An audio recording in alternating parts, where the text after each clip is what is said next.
The story revolves around a common man who builds a Ferrari car from scratch and ends up winning the world championship. The film opens with Carroll Shelby, a former American racing champion, reflecting on his victory at the grueling 1959 24 Hours of Le Mans. His nostalgia is abruptly interrupted when a doctor calls, informing him that he can no longer race due to his heart condition. Despite Shelby's attempts to argue, the doctor firmly prohibits him from returning to racing. Frustrated, Shelby leaves the hospital, takes some medication, and drives recklessly in anger. Meanwhile, at a garage, a young boy named Peter Miles is playing with a toy car while his father, Ken Miles, once a British racing driver now working as a mechanic, handles a frustrated customer. The customer's car is not performing well, and Ken explains that it's a sports car that needs to be driven properly. Annoyed, the customer storms out, feeling Ken is blaming him for not driving correctly. Soon after, Ken's wife Molly arrives at the garage and shares a flirtatious moment with him. At the Ford factory, CEO Henry Ford II speaks about the legacy of the Ford Motor Company, founded by his grandfather. Addressing his employees, Henry emphasizes the need for them to come up with creative ideas to secure their jobs and help Ford increase car sales, creating a sense of urgency and the need for change. Later, at the scrutineering area, a scrutineer disqualifies Ken's car for not meeting the required racing standards. As they discuss the issue, Carroll talks to a man who owns the Porsche company and had considered sponsoring Ken. Carroll highlights Ken's achievements, but when they hear Ken arguing with the scrutineer, they decide against the sponsorship. Carroll then approaches Ken to inform him of what he has lost. Their conversation turns into an argument, and in a moment of frustration, Ken throws a screwdriver at Carroll, narrowly missing him. The screwdriver lands in Ken's car, shattering the glass.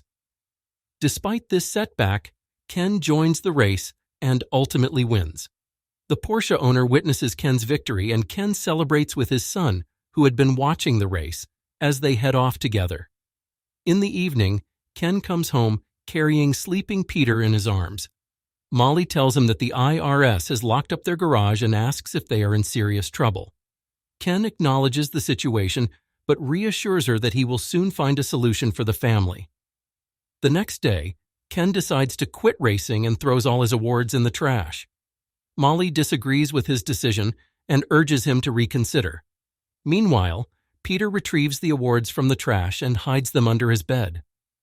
In the Ford company's meeting room, Lee Iacocca, the vice president, presents his plan to take Ford into racing. Henry interrupts him, prompting a Ford executive to question why Henry should pay attention to Lee. Lee then discusses Enzo Ferrari's history, highlighting Ferrari as the most celebrated car manufacturer, not just for their cars, but for the victories they represent.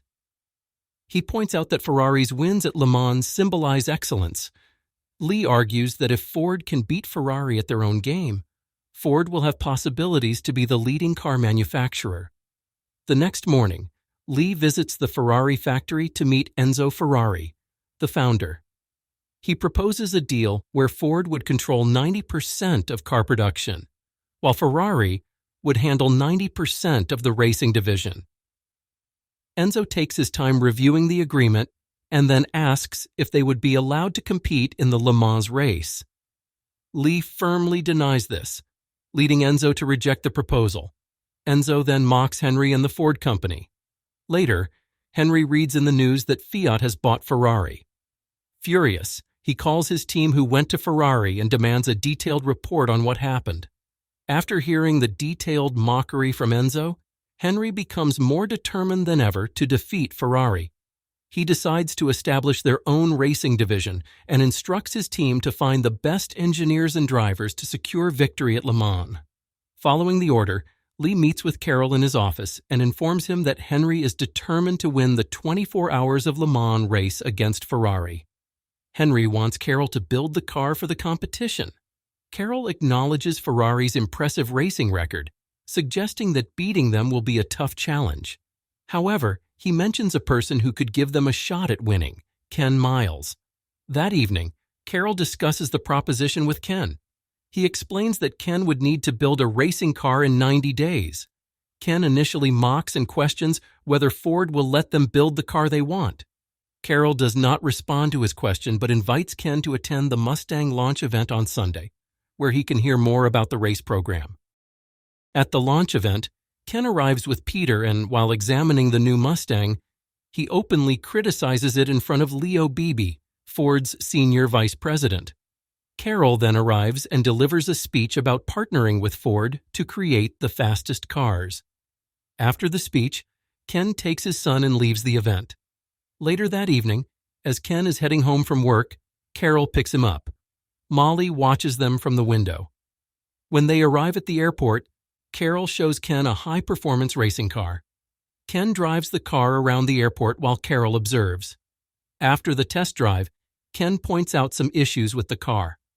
The next day, Molly takes the car for a drive and asks Ken if he went anywhere the previous night. When Ken does not answer honestly, Molly starts driving the car fast. Eventually, Ken reveals that Carroll offered him $200 a day plus covered expenses. Molly tells him he should accept the offer and never lie about his feelings just to make her happy. Following this, Ken starts working with Carroll, and the team gets the car ready for their first big race. However, Beebe approaches Carroll and expresses concerns that Ken's unpredictable and rebellious nature does not fit the Ford brand. He argues that Ken is not reliable enough to handle press duties or represent Ford effectively, and insists that Ken cannot be their driver. Carroll defends Ken, highlighting his driving skills and understanding of the car, but Beebe remains unmoved and insists that Ken be removed from the race. Later, in the office, Carroll tells Ken that he will not be going to the Le Mans race because he does not project the right image for Ford. Upset, Ken leaves the office. That afternoon, while working on the cars and listening to the Le Mans race on the radio, Ken notes the issues with Ford's racing car. Molly then arrives at his workplace, comforts him, and they share a drink together. After Ford loses the race, Henry calls Carroll to discuss why no one from the racing committee should be fired. Henry views the loss as a major embarrassment, but Carroll explains that the Ford car made a significant impact by reaching 218 miles per hour on the Mulsanne Straight before it broke down, which caused Enzo Ferrari to feel threatened. Carroll argues that designing a race car cannot be done by committee and that one person needs to take charge of the project. Impressed by Carroll's perspective and dedication, Henry decides to trust him with leading the team.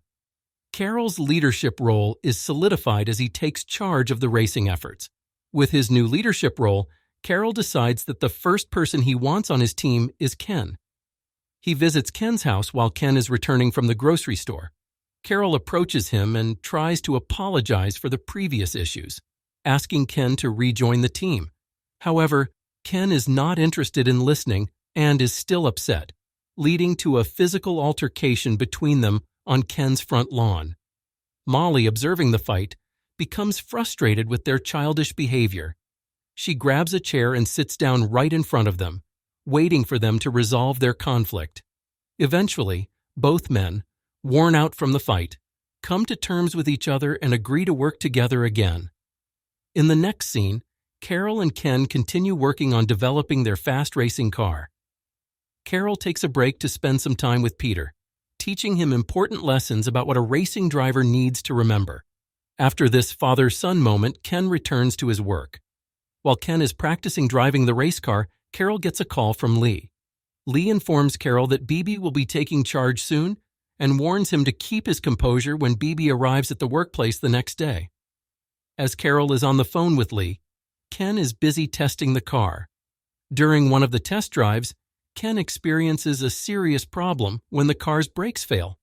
The car crashes and explodes, causing everyone to rush to help Ken. Peter watches in shock as the scene unfolds. Fortunately, Ken manages to get out of the wreckage with only minor injuries. After the accident, Ken asks Phil to design a new braking assembly, but Phil suggests a different approach. He recommends replacing the entire braking system, including the rotors. Ken inquires if they can change individual parts, so Phil hands him the automobile racing rulebook. the team discovers that the rules actually allow them to replace the whole brake assembly during the race. Later, Peter, worried about his father following the fire incident, approaches Phil. Phil reassures Peter that racing drivers wear fire-resistant suits, and if they can get out of the car, they are usually safe. Peter feels better and heads home when Molly calls for him. Meanwhile, Carol checks on Ken's condition. Ken, eager to move forward, cuts him off and asks him to get to the point. Carol explains that Bibi will be overseeing their work and urges Ken to trust him, as he is planning a high-risk strategy to address the situation. The next day, Henry and Bibi visit to inspect the racing program. Carol takes Bibi into his office for a discussion. Bibi reveals that he has taken control of the racing division and plans to continue the program without Ken, though he does not directly tell Carol this. Upon hearing this, Carol walks out of the office and locks the door behind him. Once Bibi realizes he is locked, he asks the factory workers for assistance, but they choose to ignore him. Carol then takes Henry for a test drive in their new car. He deliberately pushes the car to its limits to show Henry just how difficult it is to control. Carol wants Henry to understand that Ken is the best driver for winning at Le Mans. After an intense and thrilling ride, Henry is visibly shaken and frightened.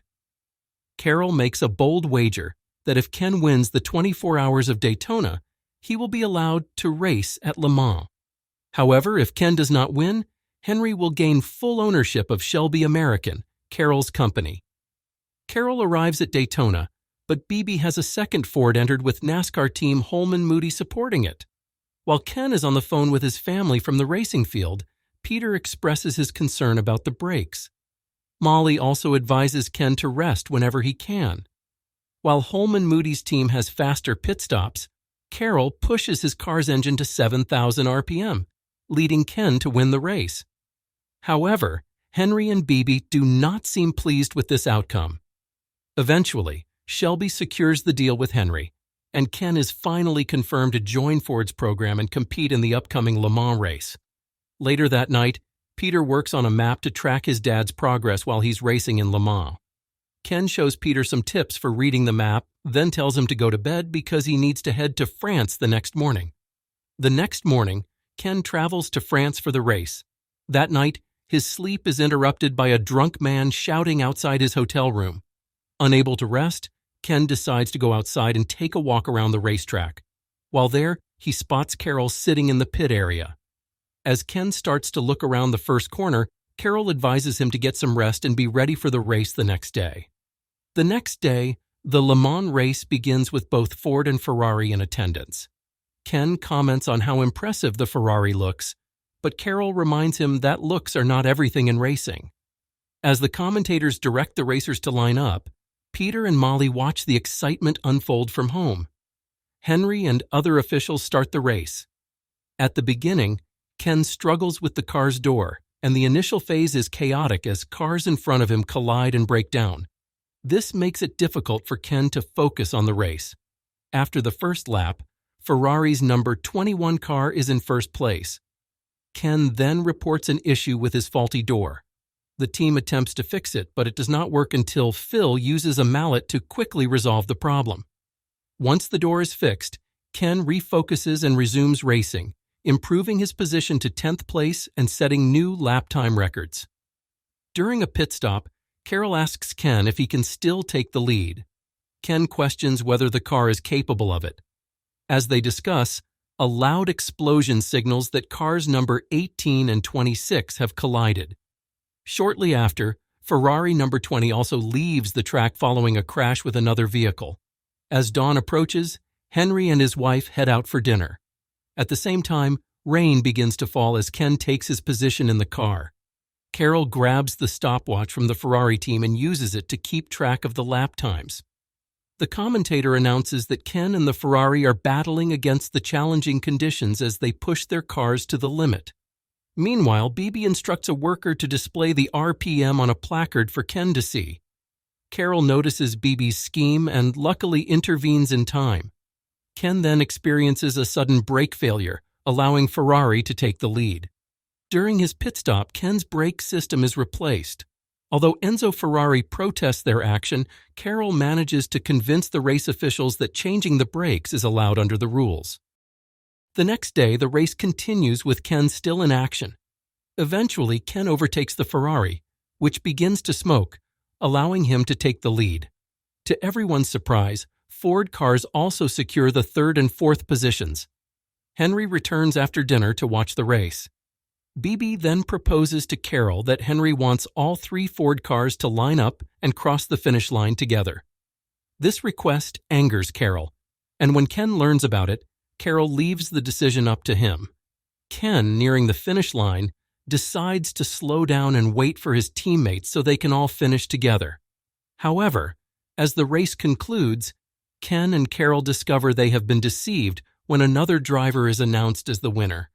Several days later, Ken is still testing the cars when he suffers another brake failure, leading to a crash that tragically takes his life. 6 months later, Carroll visits Ken's family with a heavy heart. As he tries to enter their home holding the screwdriver Ken had once thrown at him, he finds himself unable to step inside. Peter unexpectedly approaches from behind, and Carroll gives him the screwdriver. They share a brief, meaningful conversation. As Carroll drives away from the house, he is overcome with emotion and begins to sob.